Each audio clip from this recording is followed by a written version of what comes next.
প্রস্তাবিত বাজেটে সরকারের ব্যাংক ঋণে বেসরকারি খাতের বিনিয়োগ ব্যাহত হবে বলে মনে করছে গবেষণা সংস্থা centre for policy dialogue CPD. সকালে গুলশানের একটি হোটেলে আয়োজিত বাজেট সংলাপে এমন সমালোচনা উঠে এসেছে। এছাড়া প্রবৃদ্ধি বাড়াতে কৃষি, শিক্ষা, স্বাস্থ্য ও কর্মসংস্থানে বরাদ্দ বাড়ানোর তাগিদ দিয়েছেন বক্তারা।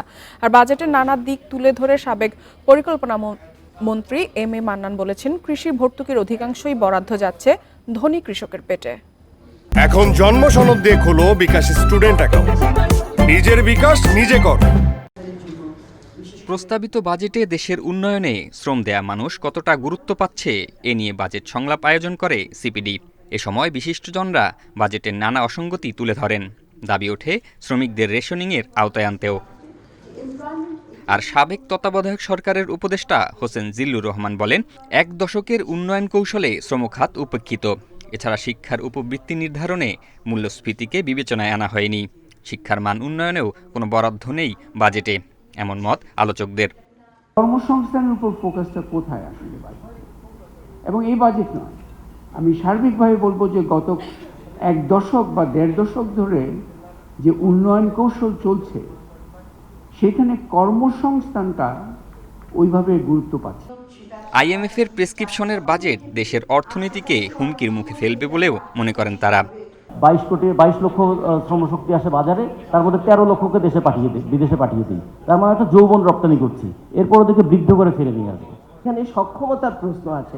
কেন আমরা এডিপি কাটছাট হওয়ার সময় শিক্ষার উপরেই সবচেয়ে আগে পড়ে? প্রস্তাবিত বাজেটে ঘাটতি পূরণে ব্যাংকিং খাত থেকে 1,37,500 কোটি টাকা ঋণ নেবে সরকার। এর ফলে বেসরকারি খাতে ঋণ প্রবাহ কমে যাবে বলে মনে করেন সিপিডির বিশ্লেষক। জন্য যে পদক্ষেপগুলি নেওয়া হয়েছে বাজেটে, সেগুলো কিন্তু আসলে পর্যাপ্ত নয়, একেবারে নগণ্য, এবং তার পাশাপাশি জনগণকে মূল্যস্ফীতির চাপ থেকে রক্ষা করার জন্য তাদের জীবনযাত্রার মানের যে একটা অবনমন হয়ে গেছে, পারচেজিং পাওয়ারে একটা ইরোশন হয়েছে, সেইটাকে ফিরিয়ে আনার জন্য কিন্তু আমরা কোনো পদক্ষেপ দেখি নাই। এ সময় বাজেটের ইতিবাচক দিক তুলে ধরেন সাবেক পরিকল্পনা মন্ত্রী এম এ মান্নান। তবে তিনি স্বীকার করেন, কৃষি ভর্তুকির অধিকাংশ বরাদ্দই যাচ্ছে ধনী কৃষকের পেটে। স্বাস্থ্য, কৃষি এবং অবকাঠামোর চারটা বিষয় বলতে চাই। শিক্ষা অবশ্যই আমরা বিশাল অর্জন করছি মোটা দাগে সংখ্যায়, কিন্তু দুর্ভাগ্য এখানে বলতে হবে ওই যে দালানে কোঠায় আমরা বিশাল অর্জন করেছি, কিন্তু ওর ভেতরে এখনো আমরা পরিবর্তন আনতে পারিনি। স্বাস্থ্য ও শিক্ষা খাতের বাস্তব পরিস্থিতি নিয়েও সমালোচনা করেন তিনি।